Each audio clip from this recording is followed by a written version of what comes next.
I'm Matt Williamson. How's it going today? Lots happening. Lots changed since we talked 24 hours ago. I'm recording this Wednesday afternoon. Let's start with the biggest story since then is the Steelers traded for Kyle Duggar. And I like it.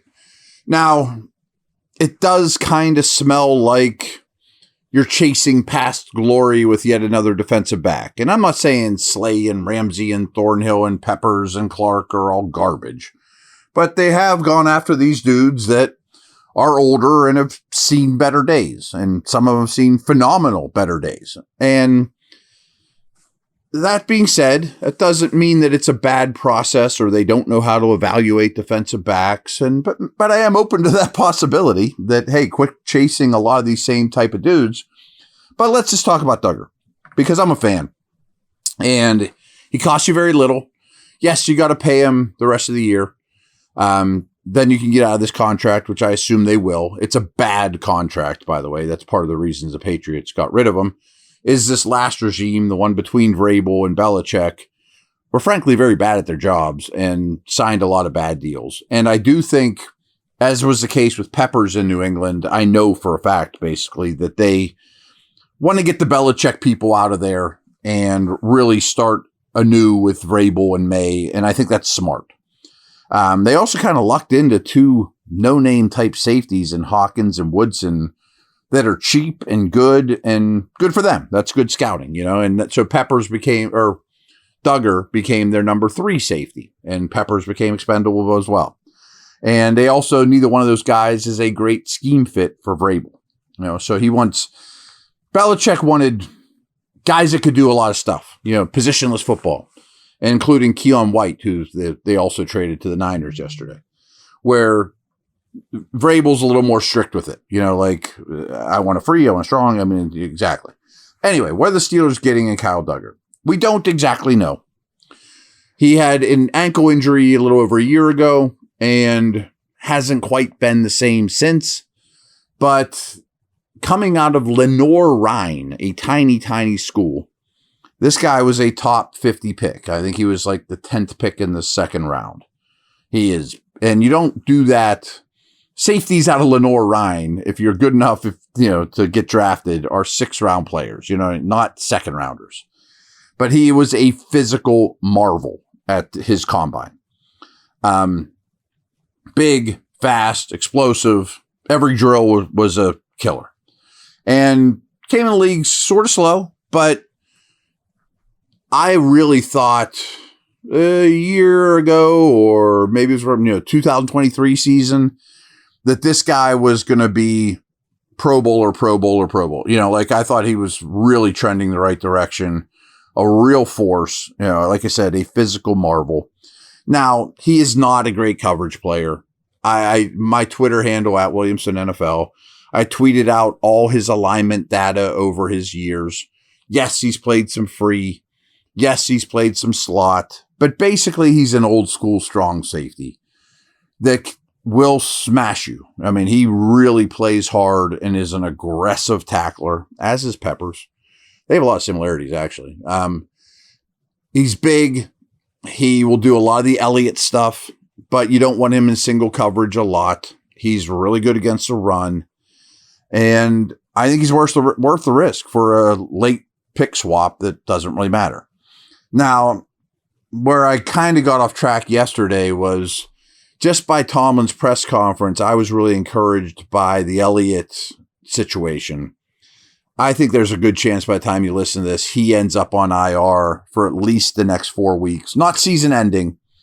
And Duggar is basically your direct Elliott replacement for the short term.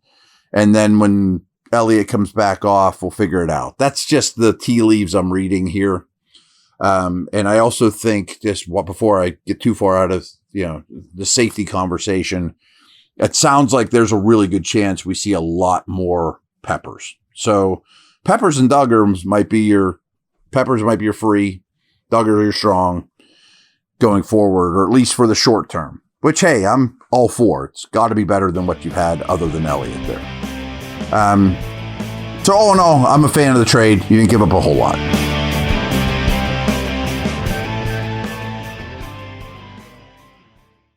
Football season's finally here. Time to check out the latest odds, futures, and win totals on the FanDuel Sportsbook. Think the Steelers are headed to the Super Bowl? Lock in your bets today. Whatever your game, FanDuel Sportsbook delivers the latest lines, futures, and specials so you can join in on all the action. For those of you who are doing real work in construction, in a warehouse, if you're a mechanic, if you want reliable, comfortable gear to help you perform well on the job, Brunt Workwear's got you. They have waterproof boots, safety toe, soft toe, pull on, or lace up, whatever you need. You can wear them to work, and if they're not right for you, send them back. I don't know any other brand doing that. Brunt was tired of the workwear brands out there cutting corners. You work too hard to be stuck in uncomfortable boots that don't hold up.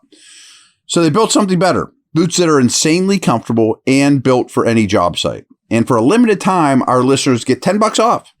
Just head to bruntworkwear.com. That's bruntworkwear.com and use our code DK Sports, all one word, all caps, DK Sports, and you're good to go. After your order, they'll ask you where you heard about Brunt. Do us a favor and tell them it was from my show. Thank you so much.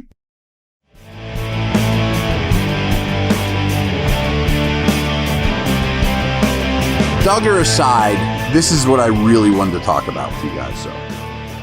And I think you look at it two ways. First of all, let's just get out of the way. I'm never going to make excuses for this defense. It's a disaster. It's a disaster in terms, I blame coaching more than I do players, but it's a disaster in terms of scheme, what they're asking their defensive players to do, all those things. But like any diagnosis, I think I've narrowed it down at least with the numbers. And then you could take this two ways. Let me just read the numbers. So in the first quarter, the Steelers allow 3.7 points per on average, 3.7. That's 12th best, slightly above average. In the second quarter, they give up 5.7 points. That's 10th best.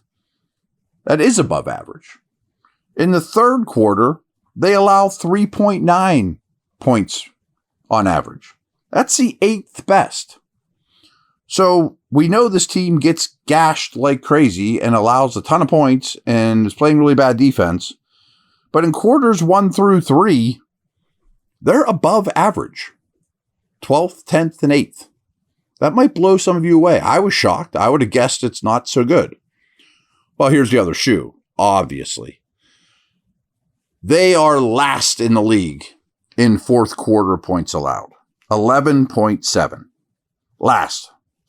Not only that, every other team in the league is below 11. Steelers are 11.7. So they're a distant last. And 28 teams are under 10 points allowed in the fourth quarter. So this is hideous. I mean, obviously, you're last in an important category. Fourth quarter points allowed.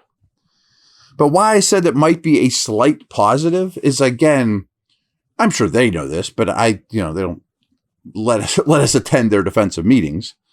I look at it like, okay, I feel like I've diagnosed the problem, the disease, a little bit better now. Why? Why is the fourth quarter so terrible? Because really, the other three quarters are actually good. I mean, I would have thought they were below average, not above average. Two things really scream at me here. And again, this is just general way of thinking, watching the games like you guys do.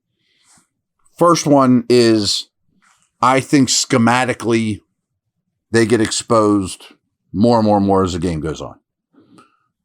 I don't know how you can deny that. I mean, you watch that Bengals game, you watch the Packers game, and you have to think, okay, this defense is flat out figured out, and there's no more defensive adjustments that are being made that are saving the day.